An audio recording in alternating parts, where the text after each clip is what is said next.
Willkommen zu einem weiteren Tutorial mit Kamita Joy. Heute geht es um das Thema, wie man um die Hüfte Hula hoopt. Es ist wichtig, dass du eine gute Körperhaltung hast, weil der Hula Hoop die Eigenschaft hat, umgehend zu reagieren auf jede Bewegung, die du machst. Also vermeiden, extrem vor und zurück zu gehen mit dem Körper, sondern schön gerade stehen, ganz normal aufrechte Haltung. Je weniger Kleidung du trägst, umso besser geht es mit dem Hula Hoopen. Je mehr Kleidung, umso schwieriger ist es. Der Hula Hoop sollte am Hüftbereich angesetzt werden, über der Hüfte in der Taille. Schön fest am Körper sollte der sitzen und nicht irgendwo in der Mitte stehen oder so labberig den Hula Hoop ansetzen. Dann auch nicht zu weit oben oder eben nicht zu weit unten, sondern wirklich schön an der Taille. Der weibliche Körper ist ja auch dafür gemacht, dass wir die Rundungen nutzen können, um den Hula Hoop sehr schön um die Hüfte schwingen zu lassen. Den Hula Hoop selbst solltest du in einer waagerechten horizontalen Position halten und nicht irgendwie oben oder unten, dass das zur Brust hochgeht oder eben runter zum Schritt, sondern waagerecht, weil dann der Hoop auch nicht eiern kann. Das ist sehr wichtig, den Hula Hoop so zu halten und so eben dann anzustoßen. Deine Arme befinden sich bitte in einer Winkelposition, nah am Körper, bequem und bitte nicht die Arme nach vorne strecken. Warum nicht? Weil a, du den Hoop nicht mehr richtig anschubsen kannst, b, eine verkrampfte Haltung hast und c, man dazu neigen könnte, dass man den Oberkörper nach vorne beugt und das wollen wir vermeiden. Knie werden ein bisschen angewinkelt. Also nicht die Beine ganz gerade und steif und den ganzen Körper ganz steif, sondern es geht ein bisschen um Flexibilität und deswegen bitte die Knie ein bisschen anwinkeln. Es ist kein Oberschenkeltraining, du musst jetzt nicht ganz weit runtergehen, sondern wirklich bequem. Hier nochmal, wie es richtig zu sein hat. Arme schön angewinkelt, auf dem Hoop bequem anliegend. Den Hula Hoop in waagerechter Position halten. Auf der Hüfte anliegend und direkt am Körper.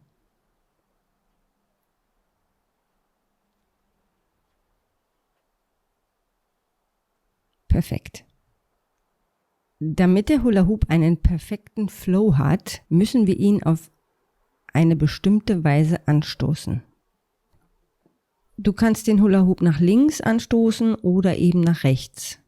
Jeder von uns hat eine bevorzugte Seite und ich würde sagen, einfach ausprobieren. Wir wollen jetzt, dass der Hula Hoop angestoßen und sich mehrmals um deine Hüfte dreht. Das ist die grundsätzliche Handbewegung, die wir ausführen, wenn wir den Hula Hoop anschubsen. Von links nach rechts in die Taille oder eben von rechts nach links in die Taille. Und ruhig mit ein bisschen Schmackes und nicht so Larifari bitte, weil der Hoop braucht einen guten Flow.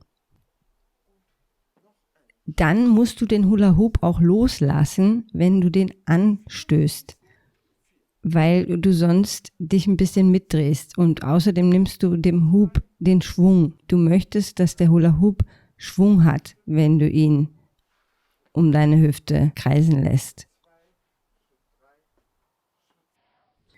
Hier sieht man nochmal sehr schön in Zeitlupe, wie ich die Hand einklappe zu der anderen Seite. Und auch dann, wenn ich den Hula Hoop anstoße, meine Hand wegnehme vom Hula Hoop. Ihn 2-3 Mal rumschwingen lasse oder einmal nur und dann wieder festhalte. Was du auch auf jeden Fall vermeiden solltest, ist, wenn du den Hula Hoop anstößt, dass du deinen Körper, um Schwung zu holen, nach links oder nach rechts vorher verdrehst. Einfach gerade stehen, nicht um Schwung zu holen, deinen Körper noch verdrehen. Wenn du jetzt 10 Hula Hoops auf der Hüfte hast, okay, dann ist das was anderes. Aber nicht jetzt hier beim ersten Mal mit dem Hula Hoop. Wirklich ganz bequem auch stehen und einfach nur 2, 3, 4 Mal rumgehen lassen. Wenn der Hula Hoop runtergeht, halt ihn einfach fest.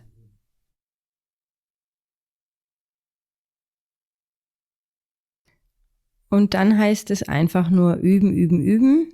Das hat man sehr schnell raus. Das macht man ein paar Mal und dann hat man das. Dann natürlich auch mal die Seite wechseln. Nicht immer nur auf der einen Seite, auch auf der schlechten Seite. Es fühlt sich nicht gut an, aber es muss sein. Also bitte links und rechts Den Hub 2-3 Mal rumgehen lassen, auffangen und dann eben auch mal die Richtung wechseln. Okay, jetzt kommen wir zur Hüftbewegung. Dies ist eine seitliche Bewegung. Schulterbreit am Anfang stehen, den Hula Hoop anlegen und dann anstoßen und dann eine seitliche Bewegung ausführen. Die Hüfte geht nach links und nach rechts. Sie dreht sich nicht im Kreis. Hier sieht man es von vorne. Ich habe jetzt mal den PE-Schlauch genommen, weil man das einfach besser sehen kann, die seitliche Bewegung. Das ist ganz wichtig, dass du dich seitlich bewegst. Das sind, wenn der Hub schneller geht, kleinere Bewegungen. Das ist auch wieder zum Üben, also bitte nicht gleich aufgeben, wenn der Hub mal runterfällt. Am Anfang fällt der Hula Hoop immer runter, das ist ganz normal. Das ist wie bei Skifahren oder Fahrradfahren, da fällt man auch immer runter oder hin. Schön seitliche Bewegungen. Es gibt auch noch eine andere Variante. Man kann das Bein versetzt stellen, also ein Bein nach vorne und macht die Bewegungen vor und zurück. Ein bisschen in die Knie gehen, dann eben die Bewegung vor und zurück machen. Vor und zurück geht das Becken. Aber bitte nicht so hin und her wackeln und den ganzen Oberkörper mitnehmen, was wir am Anfang immer machen, ganz steif, weil wir so verkrampft sind. Das ist absolut tödlich. Das wollen wir vermeiden, also versuchen, irgendwie vor und zurück oder seitlich eben die Bewegung zu machen. Ganz wichtig. Und bitte auf gar keinen Fall die Hüfte in Kreisbewegungen bewegen. Seitlich ist die Bewegung oder vor und zurück, aber nicht im Kreis. Weil wenn du dich im Kreis bewegst und der Hula Hoop ist auch rund, dann hat der Hula Hoop nur eine Wahl und das ist runter.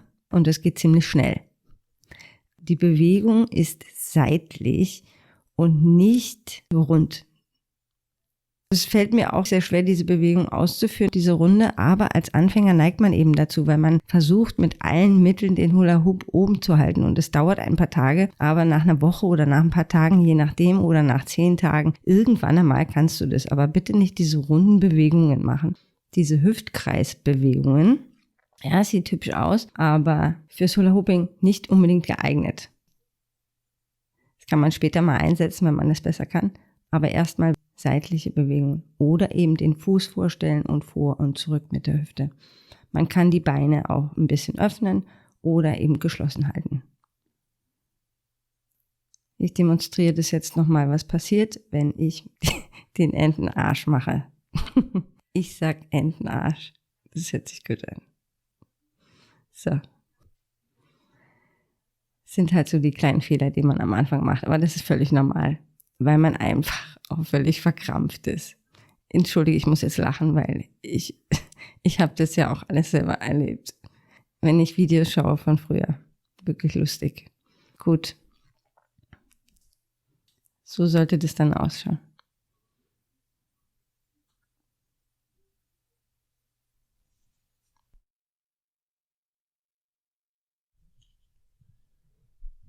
Also vor und zurück. Oder eben seitlich mit geschlossenen Beinen. Stärkt die Bauchmuskulatur. Gerade mit so einem dicken Schlauch, mit so einem dicken Hula Hoop. Das ist wirklich hartes Bauchmuskeltraining.